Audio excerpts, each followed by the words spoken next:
to our, thank you, to our April meeting. We're going to start with the minutes from the last meeting. Does anybody have any questions, concerns, edits from that? Can somebody want to move the minutes? No? I'll move. Okay, thank you, Al. Sandy I'll has. I'll Okay, second Mark it. seconds, thanks. Okay, Lily, Abstain, I wasn't there. Tom, Yes. Derek, Yes. George, Yes. Alan, Yes. Ken, Yes. Al, Yes. Mark, Yep. Sandy, Yes. and I abstain. I wasn't there, and I just realized Zaina's not on yet, but we should get going anyway. It's 7:03. Okay. The next item on the agenda is a public hearing, a presentation, discussion, and possible vote of Articles 1 and 2 of the special town meeting relating to Chestnut Hill Commercial Overlay District and associated agreements. And so what we're going to do is Meredith is going to bring us up to date on what's been going on since the last meeting with a slide deck. We got 3 letters just today, comments on this project that we've sent. I don't even know if one of them came quite late. I don't know if you've had a chance to see them, but I just wanted to make sure you were all aware that they arrived. So Meredith is going to do a presentation, then we'll have EDAB clarification questions and go through that, and then we'll open it up to a public hearing, and depending on the number of speakers, we can limit it to 3 minutes or so, but we'll see. Then hopefully we'll close the public hearing and have a discussion and a vote. Does anybody have questions about that? Okay, Meredith, why don't you take over? Sure. And then, Anne, just to confirm, because Select Board Member Michael Rubenstein was going to present on the contents of the MOA and the tax certainty agreement as sort of the special town meeting too. So do you want us to do that back to back? I think so, yeah, because we confirmed that we can do the votes. We don't have to do them separately, right? The Right. two. So yes, I think we should do those back to back, so we have all the information up front before our conversation. Okay. Does that make sense to you, Michael? Yes, that's fine. Okay. Okay. So good evening, EDAB. It's good to see everyone again. We just met a few weeks ago with the intention that EDAB shift its March meeting date in anticipation of being one of the first boards and committees to take a position on the Chestnut Hill commercial rezoning package. There was a bit of a delay in terms of the select board, putting the warrant article package before town meeting, and it's been filed as a special town meeting within the annual town meeting. But the last meeting was helpful because it gave EDAB the opportunity to weigh in on some sort of last minute requests that we've received from the growth companies, one of the large property owners within the study area. So I'm happy to go back and sort of revisit what those changes were that EDAB was ultimately supportive of and that were incorporated into the final zoning language that was included as part of the special town meeting warrant. So tonight, EDAB is the first board to hold a public hearing on special town meeting 1 and 2. Special town meeting 1 warrant article are the proposed changes to the zoning bylaw to incorporate and sort of reference the Chestnut Hill Commercial Overlay District. And special town meeting 2 is a warrant article that would authorize the select board to enter into negotiations would authorize the select board to execute a memorandum of agreement and a tax certainty agreement with City Realty. And select board member Michael Rubenstein, who was appointed as the lead negotiator from the select board, for those MOA tax certainty discussions is going to walk through in more detail the components of that. We've talked about it in more broad strokes, but thought that tonight would be a good night to discuss the elements of that in detail. And then on the screen here, we have several other upcoming board and committee public hearings for the proposed zoning. On Thursday, the Planning Board and the Housing Advisory Board are going to hold a joint public hearing on the warrant article package. Then next week, advisory committees, land use, zoning, and sustainability subcommittee is going to hold their public hearing at 5 p.m. That'll be a virtual meeting. April 14th is when the select board public hearing is slated for, and then the full advisory will meet on April 22nd. Meredith, are you going to be doing presentations at all of those? Yes. Okay. And so tonight's presentation, I mean, EDAB, we've discussed this extensively, the different elements of the zoning. So tonight, my intention wasn't to go and do sort of a repeat of that, although I'm happy to circle back to any aspects of the zoning people would like to talk through. So for topics for discussion tonight, as I mentioned, there's going to be MOA tax certainty presentation. I can fill you in on some other recent updates. And then also included your packet for this evening are a set of some relatively, I wouldn't say they're minor, but so they're friendly amendments that have already been ruled in scope by the moderator. Just things that have come up as people have started digging into the zoning more. So I'd be happy to walk through those as well. And if EDAB felt that those were valuable amendments, you could, make a statement and sort of convey to the select board your support for some or all of those proposed friendly amendments. And then I'm not going to walk through the whole slide deck this evening, but it has been uploaded to your packet. I got some very helpful feedback, not at the March meeting, but at the previous sort of January, February meetings about what would be helpful in terms of presenting the zoning proposal and the policy to, kind of a broader audience. And so I did try to splice together some of those recommendations from EDAB about how to, repackage and present some of this content with some of the more technical aspects from the select board presentation. So any feedback that you might have on how to refine that and, make the presentation more effective as we gear up for these other public hearings would be greatly appreciated. I did just want to recap the very important role that EDAB has played in developing this zoning policy. So first and foremost, EDAB has been a champion for really moving forward with the study work in this rezoning proposal. It's been on the town's to-do list since the 2005 comprehensive plan, which identified opportunities for economic development and mixed-use development along the Boylston Street corridor and within the Chestnut Hill commercial area. I've been with the town for almost 7.5 years. I've heard EDAB talk about, the opportunities that exist in terms of rezoning and with the Chestnut Hill Office Park, during my time in the town and sort of even prior to that, sitting in on EDAB meetings when I was working in a different role that had me listening into a lot of town meetings. So this is a very big moment and something that EDAB has been anticipating for decades at this point. There's also, I just wanted to thank again, George, Sandy, Ken, and Mark for all of their time, effort, that they put into the EDAB ad hoc subcommittee. There's a tremendous amount of analysis, a lot of input provided on different elements of the zoning policy to help with the commercial development incentives and make sure that we have the appropriate protections in place for the town. And that subcommittee convened 10 times. And then also Ken and Zaina representing the Economic Development Advisory Board on the Community Advisory Group, which has convened a total of 21 times. So tremendous amount of time, energy, expertise that EDAB has invested into this process, with broader updates and discussions with the full board over the past couple of years.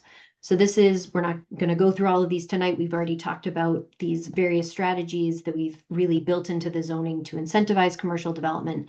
But I do think something that EDAB has really been helping staff work through and that we've been grappling with is, developing strategies to meet the objective of incentivizing significant net new commercial tax growth and balancing those with the town's need to really maximize the commercial tax revenue generation opportunity that exists through this zoning with the realities of the commercial market demand in Brookline. And I think where we've landed in terms of the, target for the commercial oriented subdistricts of a minimum 51% commercial square footage, with kind of the multipliers baked into that to reflect, what our preferences are in terms of commercial uses in this area, have been appropriately calibrated with historically what Brookline has seen in mixed use development opportunities in terms of the commercial piece. And then, what, we understand based on the market analysis we undertook at the start of this process in terms of, what exists for commercial development opportunity in this area and in Brookline. And, what's the probability that we're going to get a market cycle that developers are going to be able to meet those 51% and 60% thresholds that we've created in the zoning. So this is the start of my effort to kind of repackage the rezoning proposal based on feedback that I'd received from George and Sandy and others in EDAB after the January-February meetings. So we can come back to this. I think if we have time, if people are curious and want to walk through it, I'm happy to do that. But I think having the presentation regarding the MOA items and then maybe walking through some of the friendly amendments could be a better use of our time. But I'm open to direction from the board. Yes, I think, why don't you do that? If people have questions about specifics relating to the proposal and the project, we can go back to that. Okay, do you want me to pull up the friendly amendments or should we move to Select Board Member Rubenstein? Okay, Michael's saying friendly amendments, so I'm going to, there are only 3 of them.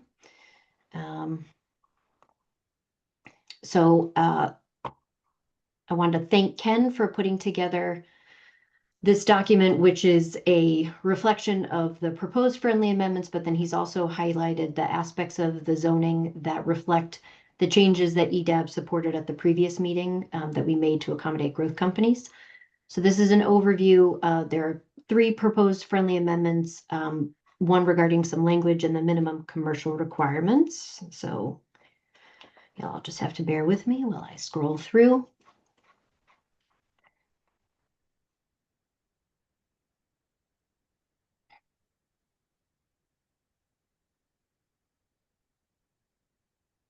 Okay.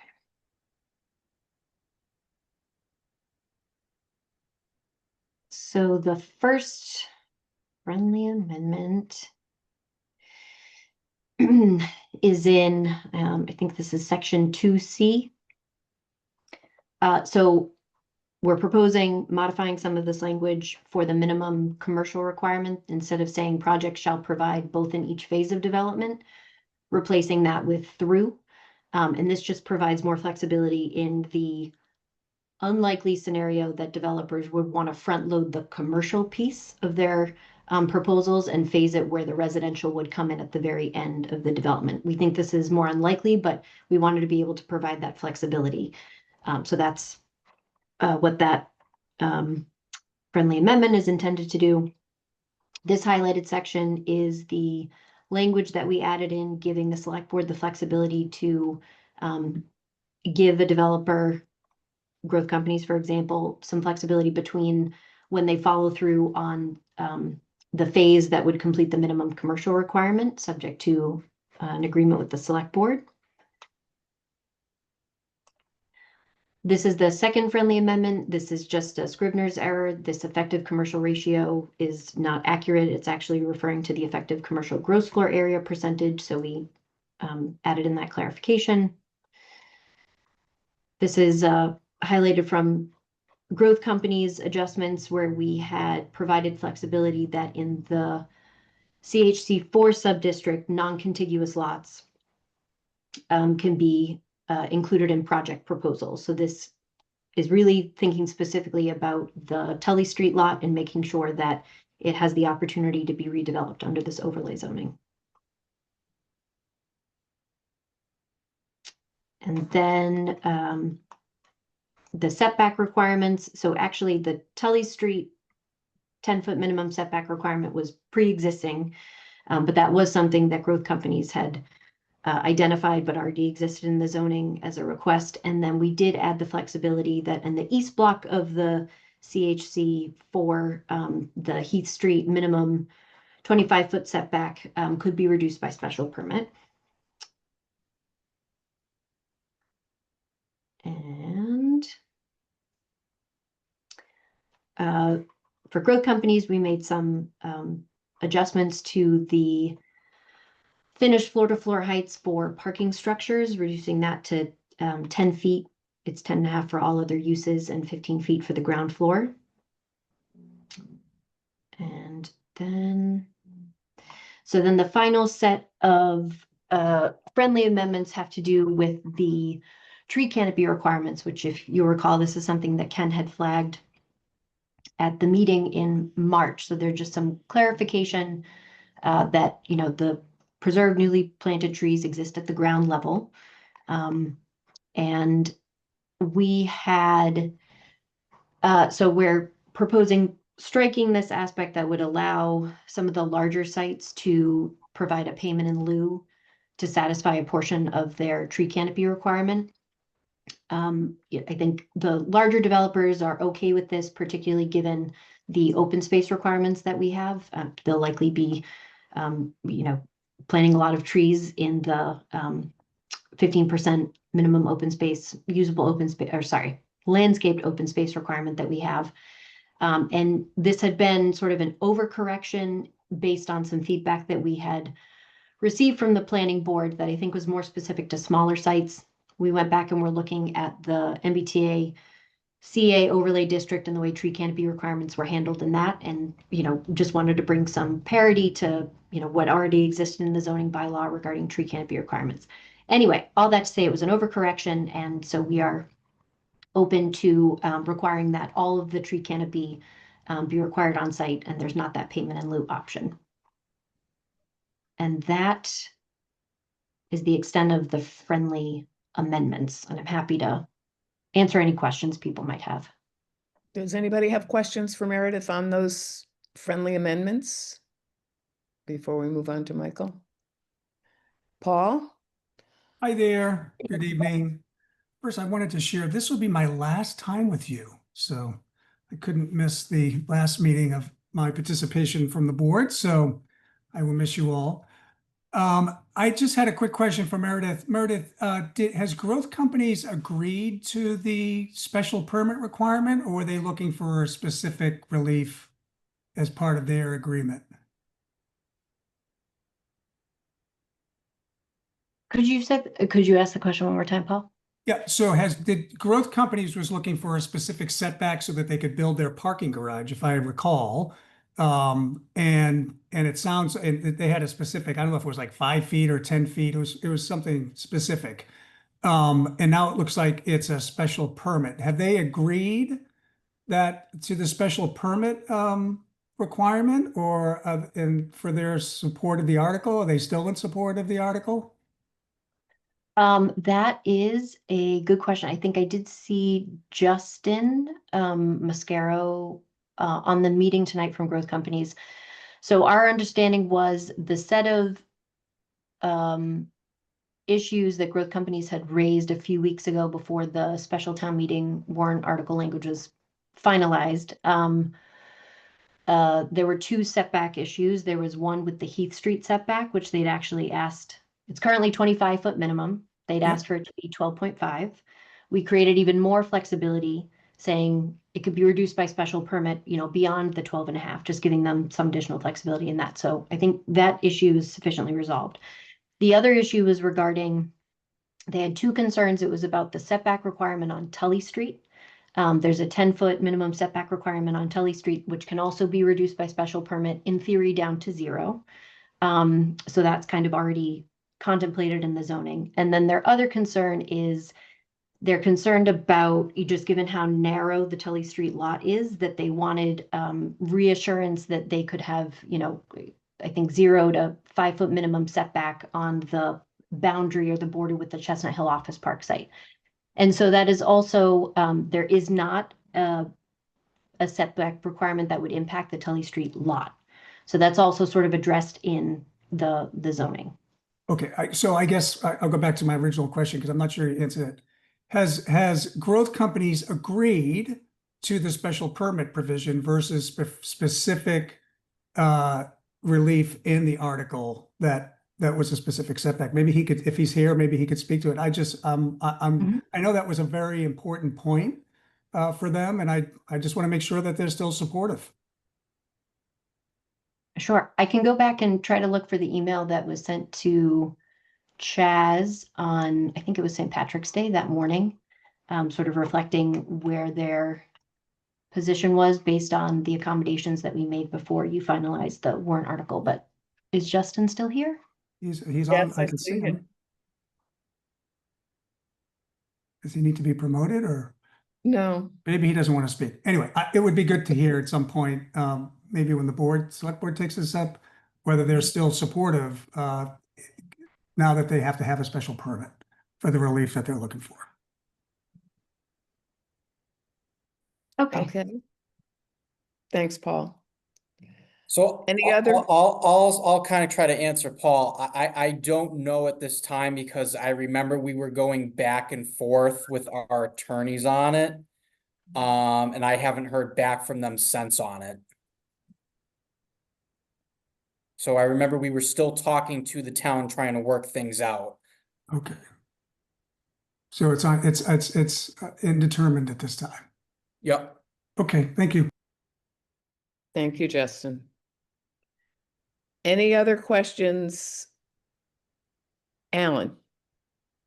I'm not sure how relevant this is, but to this, the growth company's Tully Street proposal and the whole discussion that we had about that previously, were automated parking systems ever discussed as something that's allowable or desirable? Because just on this lot in particular, the Tully Street lot, it's very narrow for an efficient parking garage, and where a stacking automated system might require a lot less depth and allow more space for a setback. I don't know that that's that even gets mentioned in the zoning, or maybe, I don't know. Did you, Meredith, was this ever discussed? No, not to my recollection, and I don't think it's addressed specifically in the zoning. Meredith, Okay. I believe we don't have to specifically allow it because we do have we have stackers in general in other lots. So it's not something that has to be expressly allowed. It might be just a design issue that you might need more height, but that's up to the structural engineer. There's nothing in Well- the zoning that would preclude them. Oh, I see. Thanks, Right. thanks, Maria. Any other questions on this topic? I don't see any other hands up. So Michael, you're on. Thank you. Meredith, you want to drive the slides? Yes. Hold on.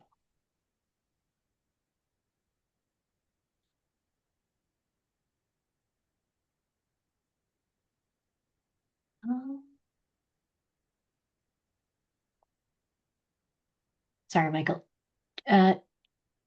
Jess, Do you want me to drive them? yes, please. I don't have them readily available. My apologies. Okay.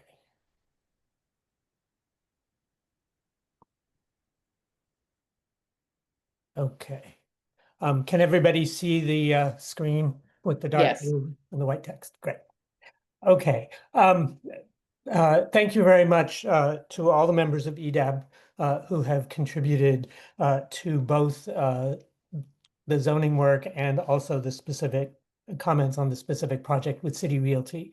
So I am going to focus on the contents of the memorandum of agreement and the tax certainty agreement, and go over where we've arrived in our working relationship with City Realty. Okay. Just to level set everybody as to where we're talking about. The City Realty parcels are in yellow here, and the City Realty parcel that's subject to the memorandum of agreement and tax certainty agreement are these parcels here on the western edge. There are a total of 4 parcels there. City Realty actually does own another parcel in the NMU district, but that is not part of this agreement. Okay, here's a timeline of what our relationship with City Realty has been over the last nearly 2 years.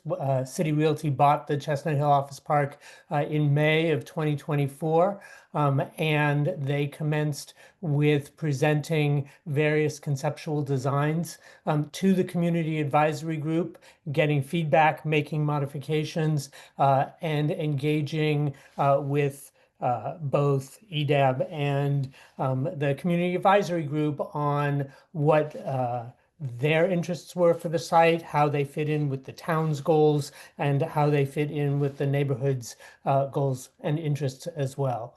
So that process really went on for a year or more. And they presented those different designs. And by September of 2025, we had come to working from a 14-12, what I've been calling the 14-12-7 program of 3 buildings, 14 stories, 12 stories, and 7 stories, that we then spent the next 4 months both negotiating what the broad strokes of the memorandum of agreement would be, but also ensuring that they would adjust their project in order to meet the zoning, and to the extent that it was reasonable and appropriate, we would adjust the zoning to work with the project. So this was really a collaborative effort on all sides, and not necessarily easy or straightforward at all times, but I really appreciate the fact that all of the parties have come together and stuck through this process. And then through February of this year, we've really negotiated both the details of the memorandum of agreement and the details of the tax certainty agreement. By and large, those efforts were driven in terms of the drafting by Jonathan Simpson. And if you look at these documents, you will find many aspects of them also mirror aspects of similar memoranda of agreement and tax certainty agreements that we've executed in the past, particularly with Welltower on the Newberry College site, and with Chestnut Hill Realty for the Waldo Durgan site. So here again is the 14-12-7 program that they have designed. It's important to note that this program is memorialized within the MOA, which means that in order to change this program, they would have to engage with the town in some process to amend the MOA. That may happen over the course of the design advisory team process, the site plan review, the special permit process, but it is intended that both sides recognize this as the program moving forward for that site. And again, this is common with previous memoranda of agreement that we've engaged in. There was a lot of discussion based on the select board's original goals set for the Chestnut Hill commercial area study in terms of what the fiscal impact would be of this development. As many of you know, and many of you were engaged in, we engaged RKG Associates to come up with a fiscal model, and then as City Realty developed their various proposals, we plugged those proposals into the fiscal model developed by RKG, and have ultimately settled on this estimate of $4.2 million to $6.3 million of net new tax growth as a result just of the City Realty project on these 5.3 acres. And down below, it lists the various types of revenue that we would expect, and as well the cost of services, town services, schools, et cetera. Okay, one of the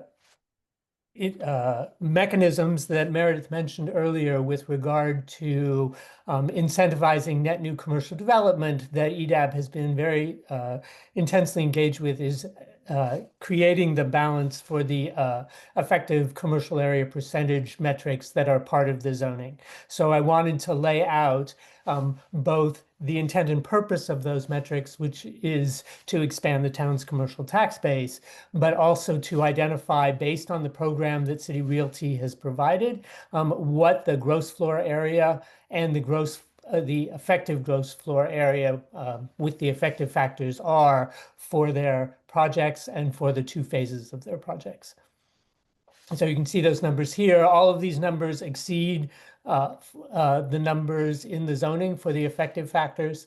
The phase 1 project, which is designed to be up to 14 stories, is over the 60% threshold required based on the effective factors of the hotel and the retail that exist within Building A. Now, I want to go through a series of 3 slides that detail the benefits, other benefits within the MOA, but I don't necessarily want to go through all of them in detail, but I want to list them here so that if you have any questions, please feel free to ask about the particulars. The first set is benefits for the town, including the negotiated Affordable Housing Trust Fund payment of almost $11 million that was negotiated with the Housing Advisory Board, as well as the 21 affordable units on site that are included as part of meeting our inclusionary zoning bylaw. There is within the MOA the description of the 2% hard construction cost per infrastructure, which is part of the zoning, and some of the possibilities of that, which I will go into in a later slide. There has been an agreement for contributions to 6 nonprofits throughout the town. There's been an agreement for conference room access within the hotel, and there's been an agreement to explore a business improvement district with other property owners in the area.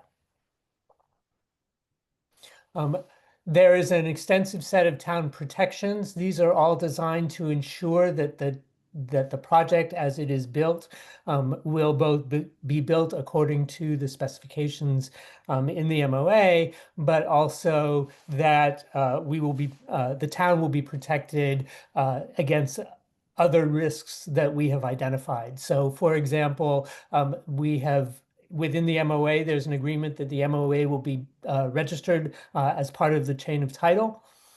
Once the town meeting approval has completed, which will complete with the Attorney General's review of a town meeting approved warrant article. There's the 95-year tax certainty agreement, which I'll go into some detail later, which protects the town in case of either change of use or change of ownership. The City Realty has agreed not to file 40B comprehensive permit applications through this process. The fossil-free, fuel-free buildings are protected in case either the pilot that we are part of in the town ends, or the town or the state implement additional regulations with regard to fossil-free buildings. There is a transportation demand management plan that City Realty will have to create and provide annual reporting on. There are penalties for delays in the medical office construction. Those penalties come in 2 forms. One is a delay between the creation of residential, particularly Building C, and Building B, which is the commercial. If there's a delay of more than 5 years, then, I'm sorry, The first delay is related to the fact that they can't get the certificate of occupancy for building C until they break ground and have financing on building B. The second penalty for delays in the medical office construction occurs if they've broken ground, but they fail to actually get the certificate of occupancy within a period of, I believe the current MOA is 5 years, but that is under some negotiation. But if they don't complete the construction within 5 years, then there's a series of penalty payments that City Realty will make to the town based on the expected assessed value of the property. And the remaining ones, I won't go into detail. They're to protect against construction impact or waste management or other aspects of the town's interests in how this how the site is planned and managed. Okay, and then moving on to the third set, there's a set of community protections and benefits. Some of these were negotiated into the MOA and then rolled into the zoning, so they actually occur in both places. Some of them are just in the MOA. So there's been a lot of discussion about the fact that there's no vehicular access except for emergency vehicles from Heath Street. That I think is both in the MOA and the zoning. There is an agreement that there will be 2 pedestrian access paths through the site from Heath Street to Boylston Street. There is a 40-foot wide landscape buffer on the western edge. That was a particular request of the neighborhood to provide sound and vegetative buffering between the large site and the houses to the west. There is a public art installation, and there's been various discussion of the kinds of public art, whether that's a sculpture or a water installation of some kind, but there's an agreement for some form of payment and some maintenance. There's an agreement for EV chargers to be built and available to the public. There's an agreement that any shuttle service that they create between the hotel or other buildings and the Green Line will be accessible also to the public and be free. And there is a signage constraint within the MOA. And lastly, I want to get to the 2% of construction, hard construction costs. That's estimated to be $12 million based on a total $600 million of hard construction costs. And the uses that I've listed there are possible uses. The town has discretion in terms of determining what those uses are. So those will be negotiated over the course of the DAT and the building process. But you can see some of these are specifically related to traffic and streetscape infrastructure, and some of them, like the ladder truck and equipment, are related to public safety infrastructure. Okay, so moving on to the 95-year tax certainty agreement. This tax certainty agreement, whose implementation is described within the MOA, it goes into effect upon the first certificate of occupancy that is provided to City Realty. And it provides 2 significant protections. The first is a protection of our property tax revenue in case the owner sells a building to a tax-exempt organization. The new owner must continue to make payments to the town equal to what the property taxes would have been otherwise. And the other is a protection for the hotel taxes that are present in the hotel use.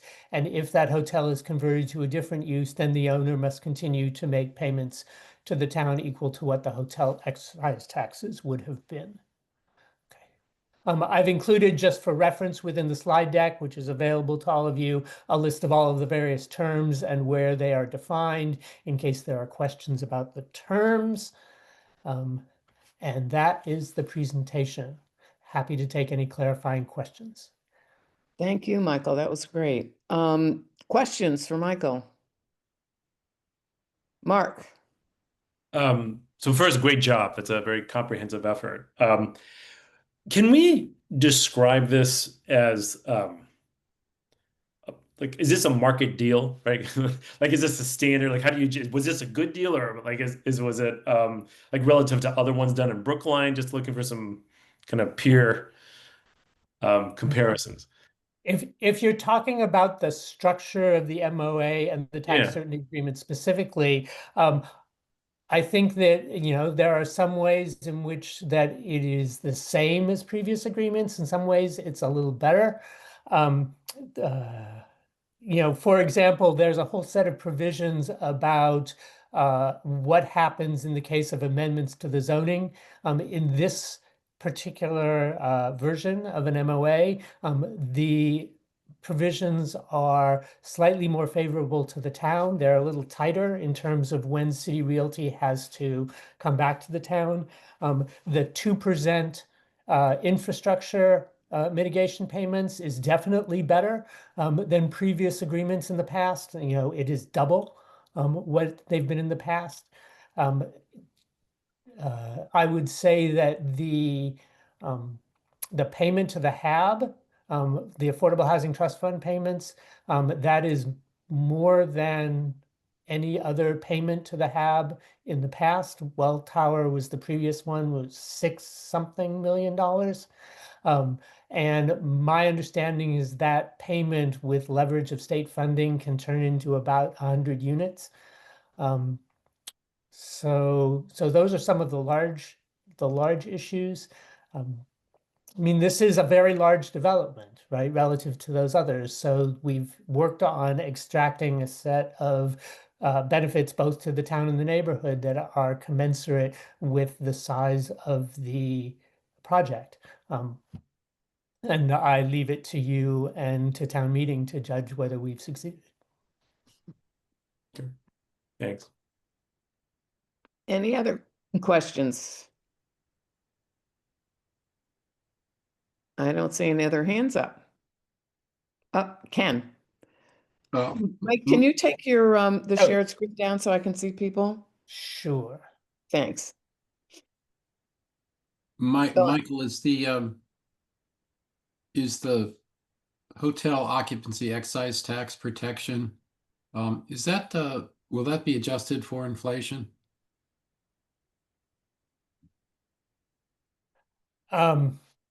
That is a good question that I don't have the answer to off the top.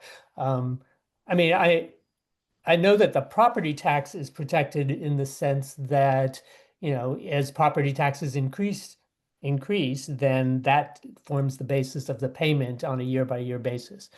But I will have to check the memorandum of agreement and get back to you. Yeah. Jonathan has his hand up. Maybe he has an answer. Hello, everyone. Jonathan Simpson, First Assistant Town Council. It is my understanding that it will adjust with inflation because it utilizes a value referred to as RevPAR, which is a benchmark rate, hotel rate in Boston that does rise with inflation. So I believe it will rise with inflation. Yes. Yeah, that's revenue per available room. So that's you're benchmarking that to some kind of market study. That's good. Yes. Thank you, Thanks. Jonathan. No problem. Other questions? Nothing else? Okay, then I think we should open the public comment, public comments, the public hearing, and see what people have to say, and then we can have a further EDAB discussion when that's over. So if you want to make a public comment, please raise your hand, and Blair is first. And if somebody can keep track of about 3 minutes, Jessica, maybe, that would be helpful. Blair, Can you you're hear on. me? Yep. Okay, I just had two very brief clarifications. One is that I presume that the HAB payment is actually based on the actual sales costs, and this is an estimate. Is that correct? No, actually, that's not correct. The $10.93 million is a fixed number within the MOA. And Okay. it's provided as units are sold, but the total is fixed. I see. Okay. And the second question, which there may not be an easy answer to, but I just wanted to raise, which is what happens down the road, 3, 4, 5 years if the proposal isn't able to be realized? What's the kind of bailout provisions for the town and for the landowner? And this may be anyway, that's my question, and maybe it's not an answerable question.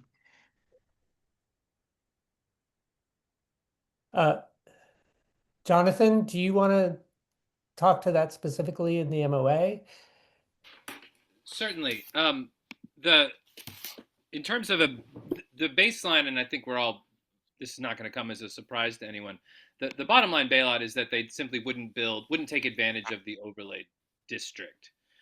So that would allow them to, if things really went south, nothing requires that they utilize this zoning and build a project as stated.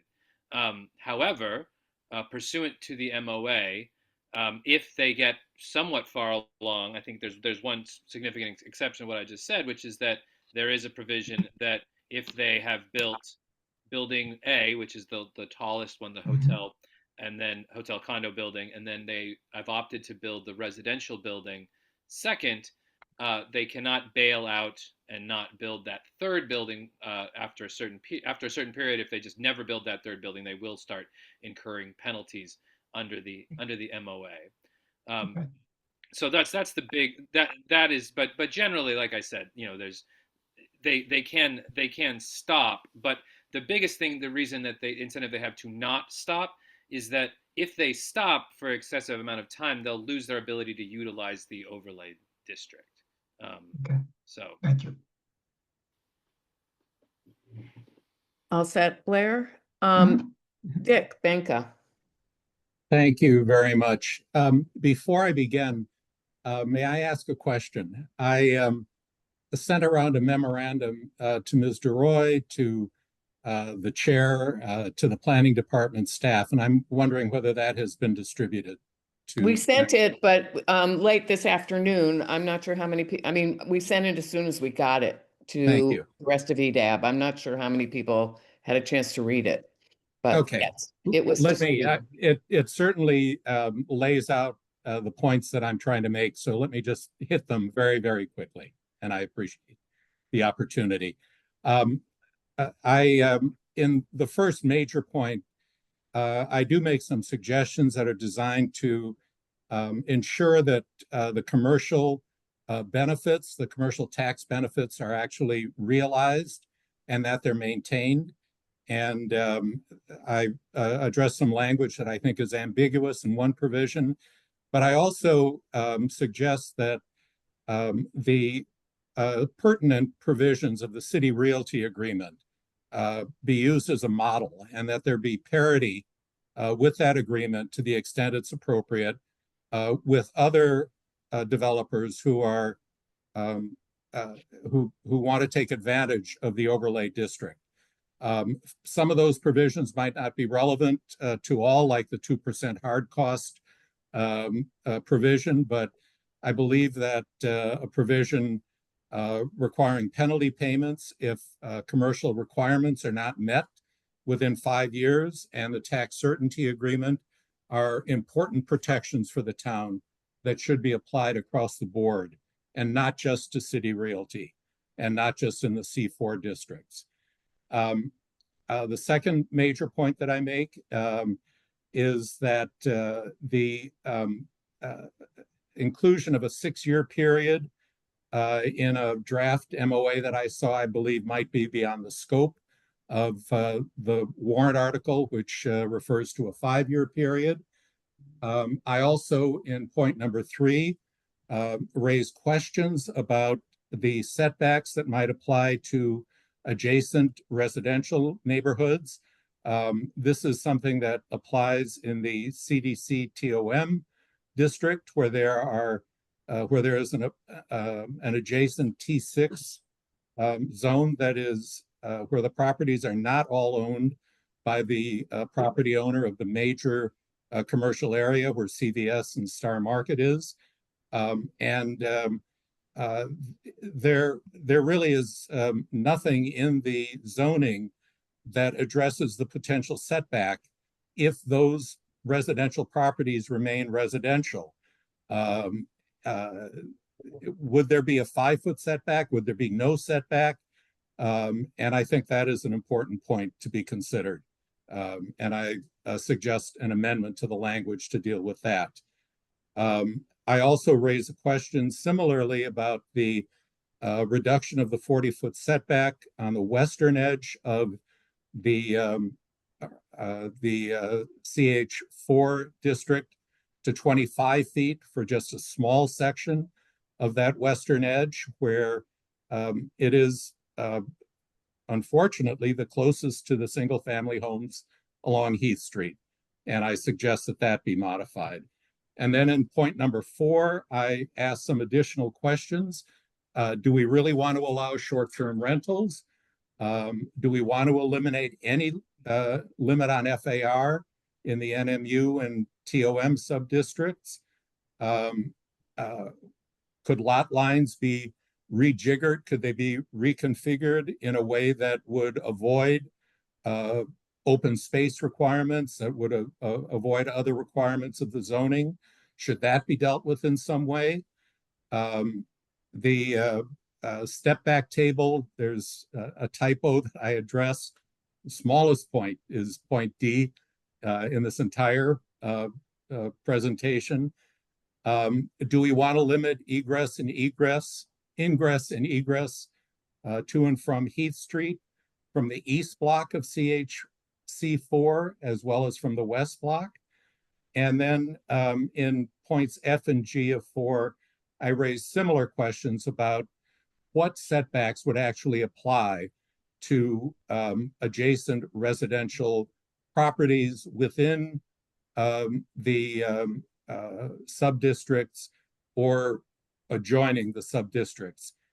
What seems to have happened is the zoning has just looked at the perimeter of the subdistricts and has not dealt with setbacks within the subdistrict. So there are not a lot of questions that I've put on the table. They're all in writing, and I thank you very much for the opportunity to speak. Thank you. Did anyone have any answers to any of those questions off the top or no? Meredith, yeah. So Dick, thank you for your very thoughtful, detailed feedback. I did, if Jonathan Simpson's still on, I did think it would be helpful to just talk about why certain things exist in the MOA versus in the zoning and sort of the limitations to which we can try to fold certain requirements into from the MOA into the zoning. So, Jonathan, would you be able to explain the limitations of the town being able to fold certain requirements that exist in the MOA into the zoning when it comes to, potential penalty payments? Do we want to, is there anything in particular that you want me to address? The biggest reason is that a lot of things exist in the MOA and not the zoning, is that a lot of them are not suitable topics for zoning. They don't relate to the things that, we couldn't, for example, require that someone make payments to a local community groups in the zoning. That's not a permissible thing to do. And moreover, we can't mandate in the zoning that everyone enter into an MOA in order to take advantage of the zoning. That's also illegal.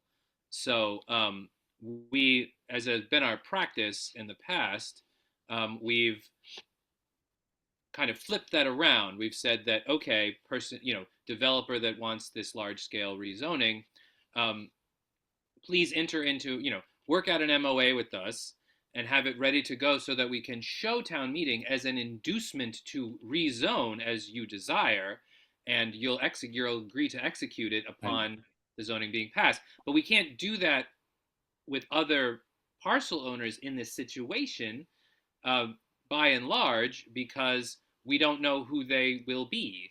So there's no one to negotiate with, and we don't have any leverage over them at this point. The one exception is with the growth companies. We have built in a provision that if what they believe at this point they'll need in the future is to essentially get permission from the select board to proceed in a manner that is not in keeping with the zone. Well, to take advantage of a provision in the zoning, they'll need to get permission of the select board, and I think everyone involved recognizes that at that point we will likely negotiate some sort of an MOA to allow for that to proceed much. And I don't know what that will look like. We haven't negotiated it yet. I don't even know if growth companies will ultimately desire to roll their project forward in that manner, in a manner that needs it. But that's sort of where we are, why we have done this the way we've done it, and why we haven't sort of tried to sort of set up a preemptive MOA for any future development. We don't really have a good way to do that at this point. Yeah, my concern obviously is that once you rezone, you lose any leverage, such as, and I really do commend City Realty for the MOA that they've entered, but you lose the protection that ensures that there is the commercial development that actually happens and is maintained, and is guaranteed for a period of time. Now, I suppose one way of dealing with this is to say we're only going to rezone part of this area unless and until there is agreement among the property owners that that this sort of protection to the town will be implemented, or to say, and what I've tried to say is the provisions become effective only upon entry of an MOA with provisions that are along these lines. That leaves the choice up to the developer. They can stick with the base zoning, or they can take advantage of the overlay, which becomes effective when they would enter the an MOA with some parity to that that City Realty entered. But I would be very concerned about an across-the-board rezoning, allowing height and eliminating FAR and eliminating setbacks, and not ensuring that the commercial benefits are maintained. Well, the commercial benefits is one thing that can and is in the zoning, and it's the teeth of it is actually remains in the zoning. The MOA says what it says, but the thing that really keeps them on the straight and narrow with respect to that commercial percentage is the fact that there is a 51% minimum going forward. If they fall below it, they're out of compliance with their zoning. So and then what happens? Well, it's what happens when anyone is compliant. You can, you're now non-compliant. You'll be out of compliance with the special permit that you received, because it'll be a condition of the special permit that you're in conformance with all zoning regulations. And then theoretically, we've never had to take it to this point that you could bring an enforcement action against them. I don't know how the town would choose to proceed if that ever happened, but I will say that I think that is much more. It is a real remedy, not a theoretical one, that if they violated an MOA, that we would come after them in contract to put more commercial into their buildings. I don't think that would be anywhere near as effective as pursuing enforcement through zoning. And I will say again, we can't put anything in the zoning that says you get to do this, you get to take advantage of Section 2B if you sign a contract with the town. We can't do that. That's contract zoning. We can't. That's illegal in Massachusetts. Okay, thanks a lot, Jonathan. Somebody else had their hand up. I don't remember who. Does anybody else want to speak? Janice. Yes. Thank you, Anne, and thank you all for all the hard work you're all doing. I definitely appreciate the work that's been done. So I just wanted to mention that I've been working with the other members of the CAG who are town meeting members who served in this effort, and also in talking to neighbors to say that what I'm working on with them is a consensus zoning. So a zoning that would be acceptable to a consensus of the people living here.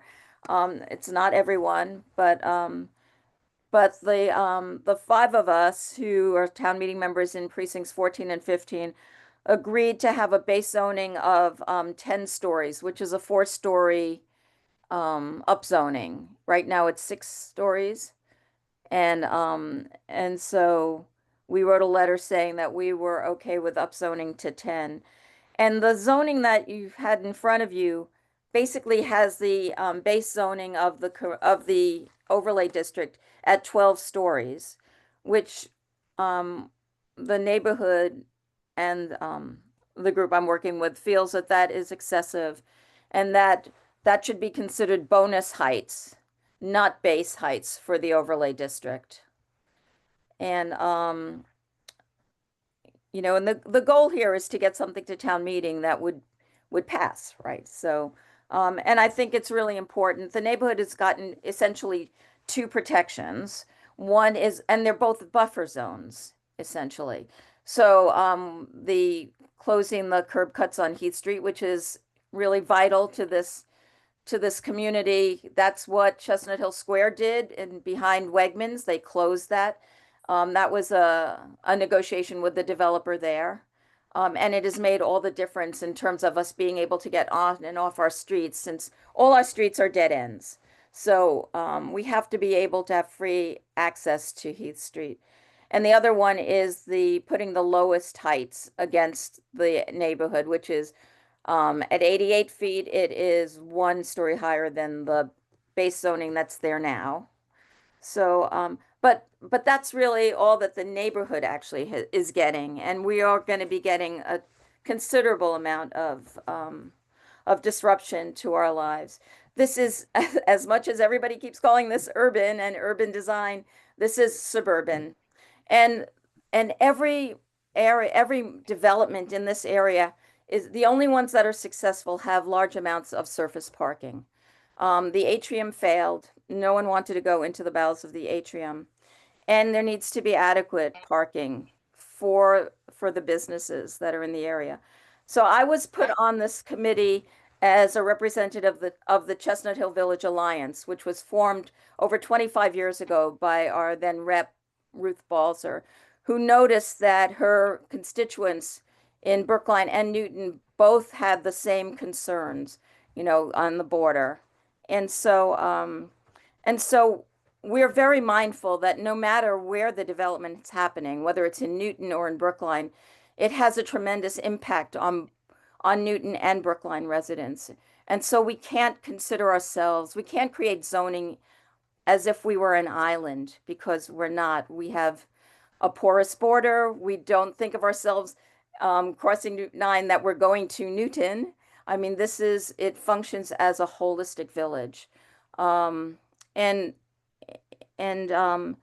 I am really concerned that we're not paying adequate attention to the way this area actually works. The traffic study that was done for Route 9 is a good example of one that is going to have tremendous impacts on Brookline and Newton residents and businesses. And, you know, and so I still think that this is not ready for prime time, not ready to be voted tonight, and that we need to really take another thoughtful approach to understanding how this can be successful and work into the fabric of a commercial area that already exists, and a neighborhoods that already exist in both Brookline and Newton.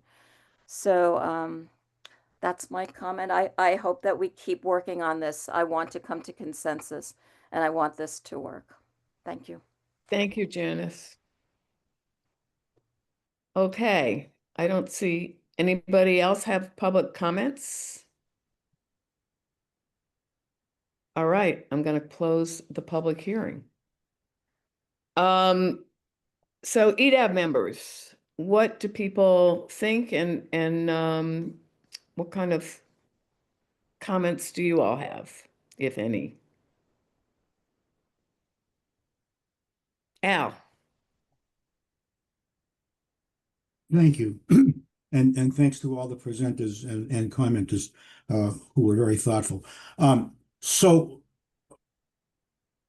EDAB has expressed itself in the past, including near unanimously, whatever it was, 3 weeks ago, that this ought to go forward.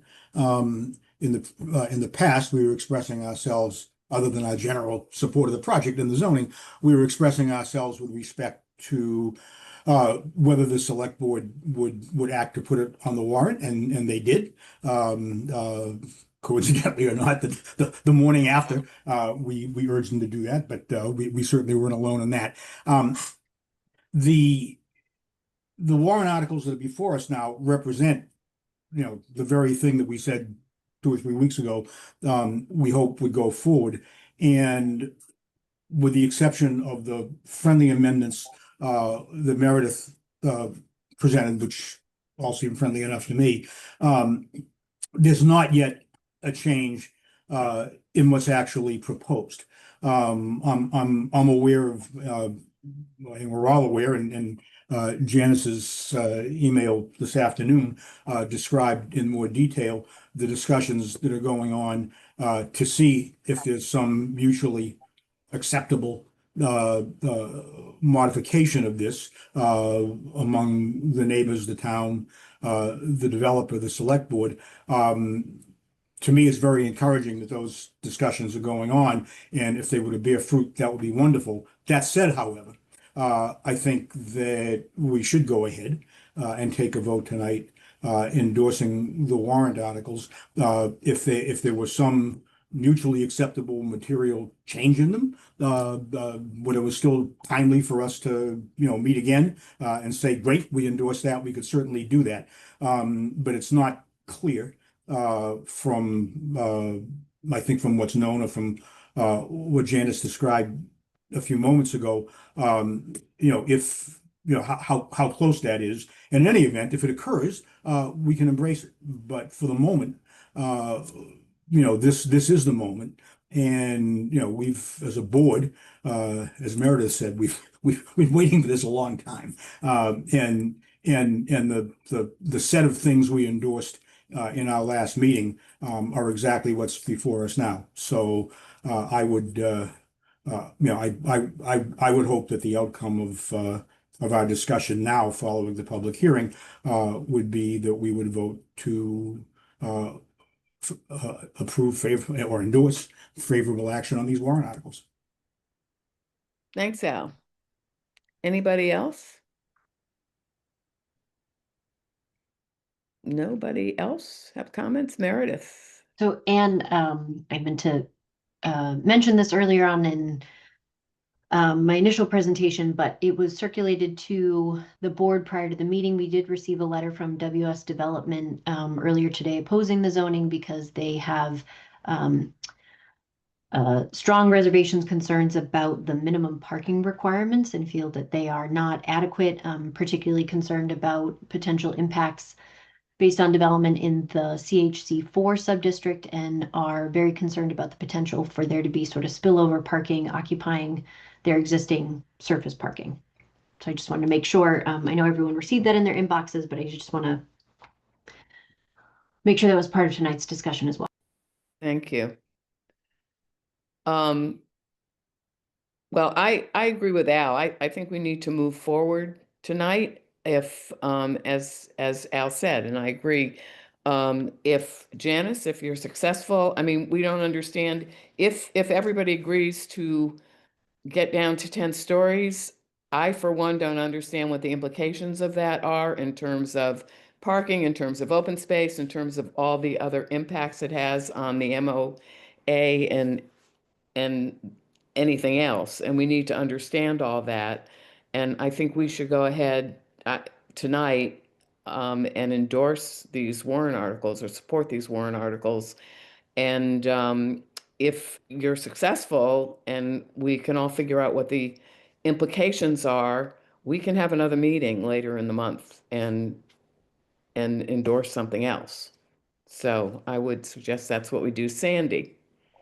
I was just going to reiterate, right? Like Janice, kudos to you. You have brought the neighborhood a very, very, very far way since the very early days. I just really want to say thank you, because the fact that there's only one thing left that the neighborhood is really pushing for just speaks volumes about your tenacity and persistence and your collaboration with both the neighbors and the developer to get to that point. So thank you. That said, I do agree with Anne, right? I don't feel like our endorsement of this kind of precludes the ability of you to get where you want to get.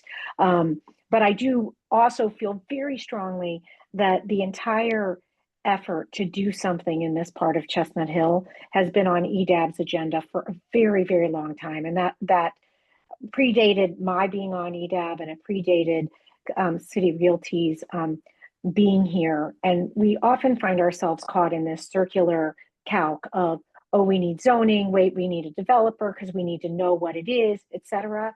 And we're in this place where we do have a developer, so we have the benefit of having this really well negotiated, very robust MOA, a very robust process that we've had, and the potential to really realize some real growth here and redevelopment of a site that truly has been underwhelming ever since I moved to Chestnut Hill over a decade ago.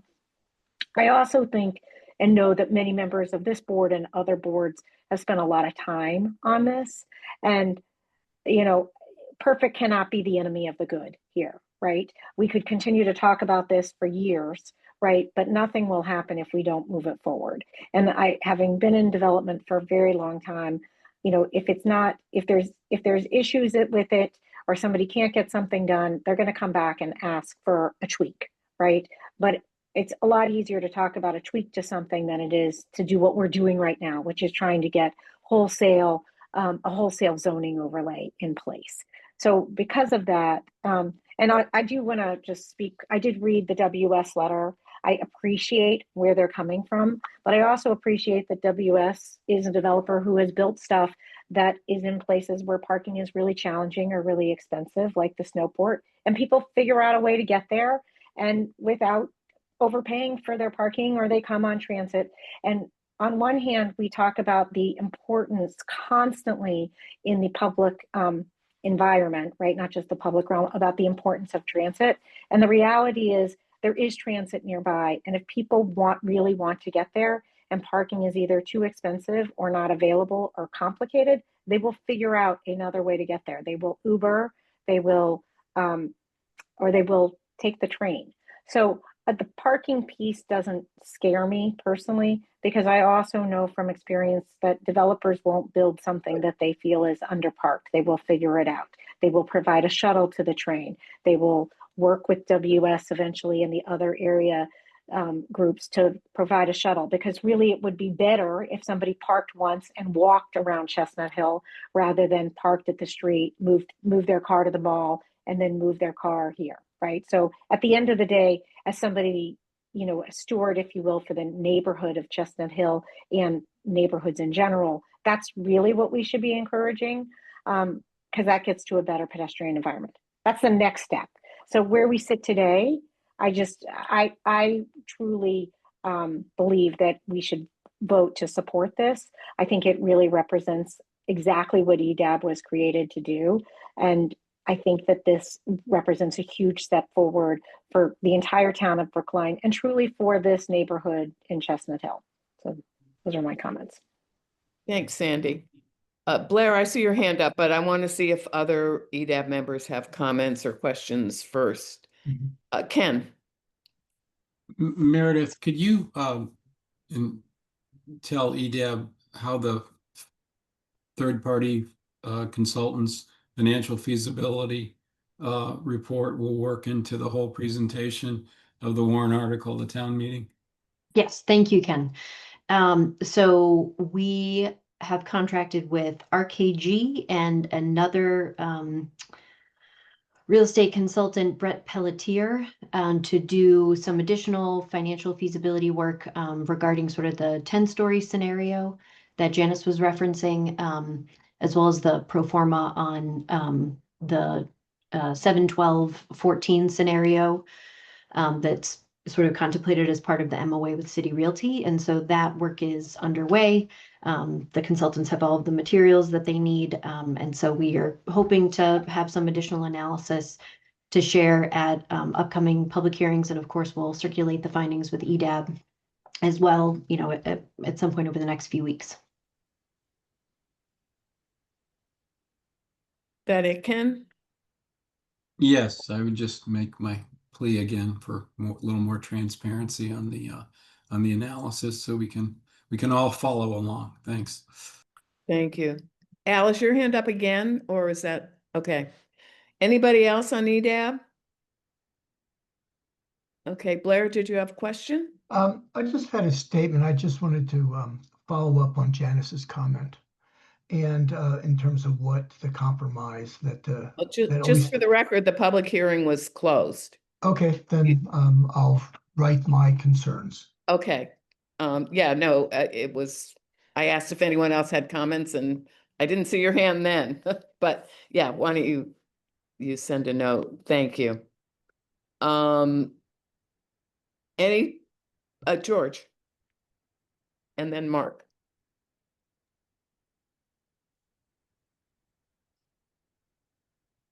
Sorry, I'd like to move endorsement of the rezoning and the attending memorandum of agreement. Okay. Are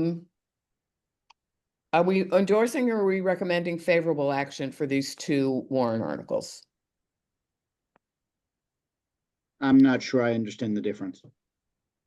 I think the favorable language is action- favorable action. Okay. Mark, did you have something else to say before, and then we can get a second for, Yeah, it's more just fully concur with you know, I think both with Al and Sandy and where George was going. And just as a quick aside for the WS folks, I'm not worried about them. They will be the first and prime beneficiary of all this new development. They're all going across the street and using the retail. I think it's all going to work out okay. So just as a quick aside. But, okay, so George made a motion to recommend that EDAB recommends favorable action on special town meeting Articles 1 and 2. Is that the full language, Meredith, that we need? I was just going to jump in, Anne, and say I think that Meredith might have given us some draft language. Right. That I can read it if that's helpful. The potential motion would be that that EDAB recommends favorable action on special town meeting 1, Articles 1 and 2 as presented today, and then the second item that the Economic Development Advisory Board recommends favorable action on special mounting. It should be town meeting 2, Articles 1 and 2, I think. And no, then go ahead, Anne. It just adds the series of friendly amendments that we discussed. So we only need a vote on one or the other, right? We only need a vote on one or the other, right, Meredith? It might be a little bit cleaner if you do the vote for, if you want to do favorable action on, you can vote on both Articles 1 and 2 together, and then we'll do the roll call vote for that. And then if there's interest in endorsing the full scope of friendly amendments or part of the friendly amendments, maybe it's cleaner to just have that as a separate discussion and vote as a standalone. Okay. So George's motion was, and tell me if this isn't right, George, but I believe you were recommending that EDAB recommends favorable action on special town meeting 1, Articles 1 and 2 as presented on April 6, 2026 tonight. Correct. Somebody second that? Second. Okay, Sandy, Yes. Alan, Yes. George, Yes. Mark, Yes. Al, Yes. Derek, Yes. Ken, Yes. Lily, Yes. Tom. Yes. I believe that's everybody, and I vote yes. Great. And then the second I'll move, the second vote would be that EDAB recommends favorable action on special town meeting 1, Articles 1 and 2, and we endorse the series of amendments presented by Meredith tonight, the series of friendly amendments. Does anybody have any conversation about that? Or questions about that? Somebody want to second it? Second. Okay, Sandy, Yes. Alan, Yes. George, Yes. Mark, Yes. Al, Yes. Derek, Yes. Ken, Yes. Lily, Yes. Tom, Yes. and I vote yes. Great. Thanks, everybody. And the next piece of business is, now that we've endorsed this, we need to talk to other people about it. Meredith, do you have the list of meetings that are coming up that you could Yes. put up? Yep. Because if people volunteer to attend some of these meetings, that would be very helpful.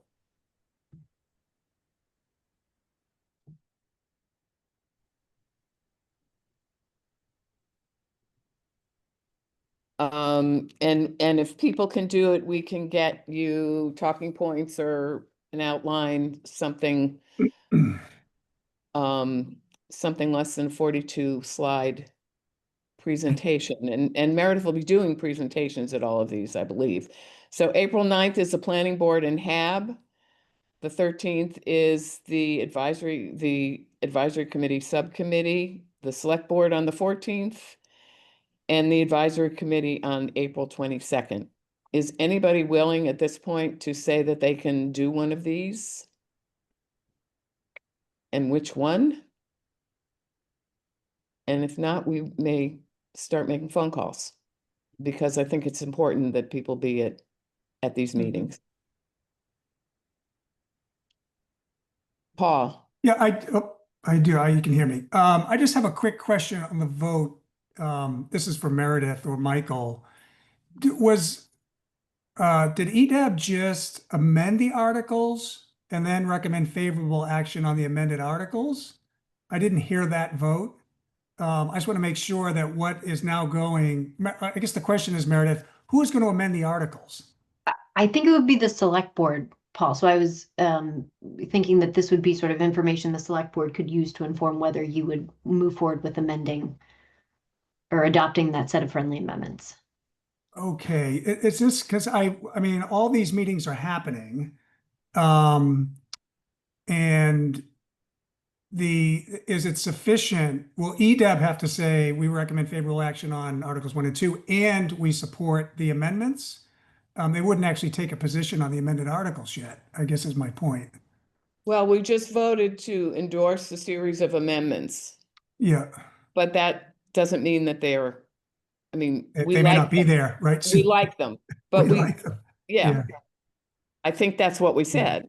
Is this on our agenda tomorrow night at all, Meredith? I don't believe so. Okay.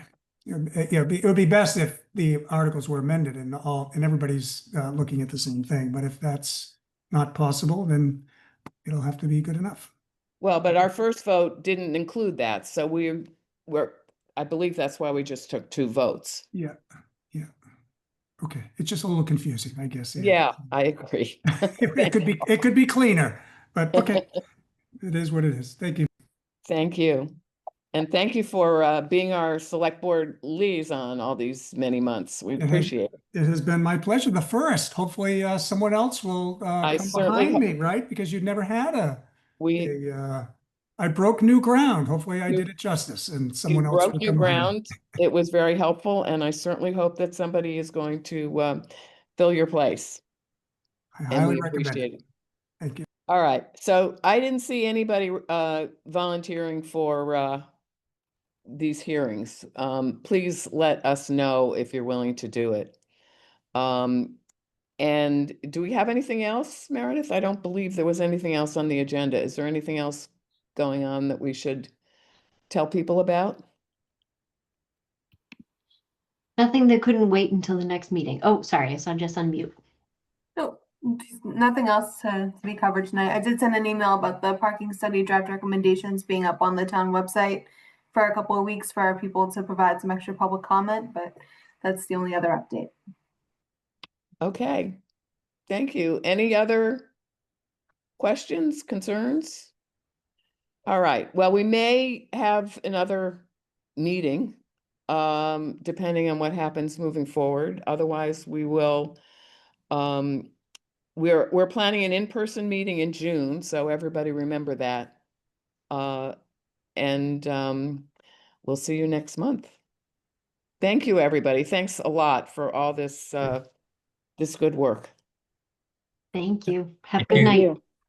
Night, everybody.